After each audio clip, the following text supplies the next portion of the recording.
Ramadan is underway, and this morning we want to find out how younger Muslims are embracing it and how their Ramadan experience might be different from older generations. We're joined this morning by Safwan Chowdhury, a spokesperson for the Ahmadiyya Muslim Jamaat Canada, and Famida Kamali, a senior advisor for the Ontario Digital Service and founder of PSI Muslim. I love that name, an online community that connects Muslims to the public sector. So great to have you here for this conversation this morning. Thank you for having us. Thank you. First of all, how has the role of Ramadan played in your life, and how has it changed as you've gotten older? Well, you know, Ramadan is the holiest month of the year, so naturally for Muslims, it's a time that, regardless of age, you get very excited about, and it really, it's not a hunger strike where you're just giving up food, as what people may think. It's a full lifestyle change. It's a spiritual discipline, it's a physical discipline, it's a mental discipline, and it's 30 days to really focus on what Muslims like to spend their time praying, and it's 30 days of discipline to kind of get you through the rest of the year. And as that discipline starts to fade away, Ramadan comes back. For anybody who's not familiar, give us the rules around fasting and what it symbolizes. So Ramadan is a period of fasting, but it's so much more than that. It's about self-reflection. It's about giving back to charity. Fasting in the month of Ramadan is just so much more than depriving your body of food. It's to enhance your other senses and really look at how you can become the best version of yourself. That's what makes me so excited about Ramadan. And these 30 days, I'm like the nicest, most giving version of myself. And I think it's the same for a lot of young Muslims. Charity is a big part of Ramadan as well. Explain how that is expressed. Yes, so it's 30 days of giving as much as it is of giving up food. You see, we're so fortunate living in a country like Canada where we have abundance.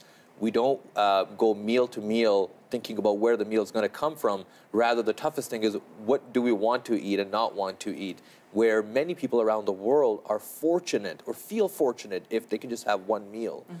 So reflecting on that, naturally you feel more charitable, you want to give more as you get to experience the pain and the suffering that so many people go through.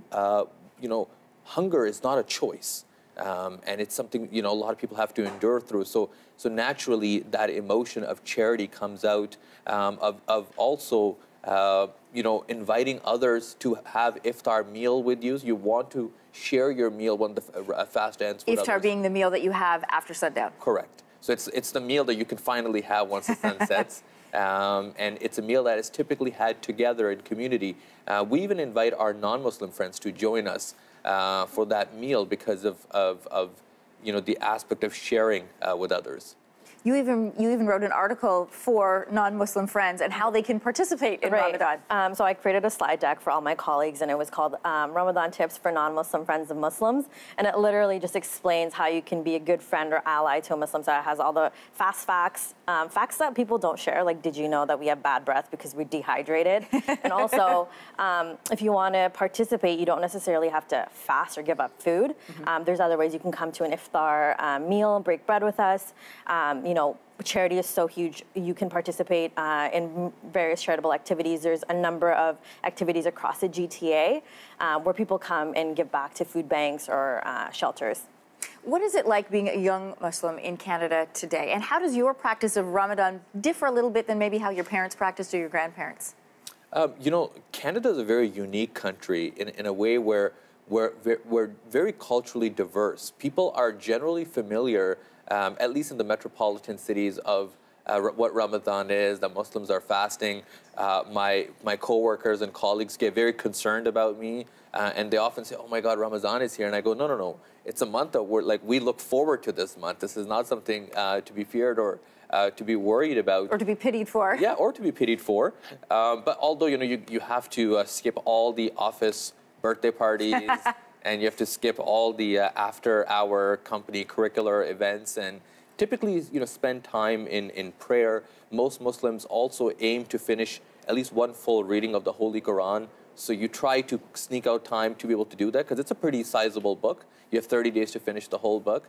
So you kind of try to save up all that time that you're not spending eating to spend in extra worship. If you can give one message this morning to people in Canada who either don't know much about Ramadan, what would you tell them? I would just say, if you're interested, ask a friend.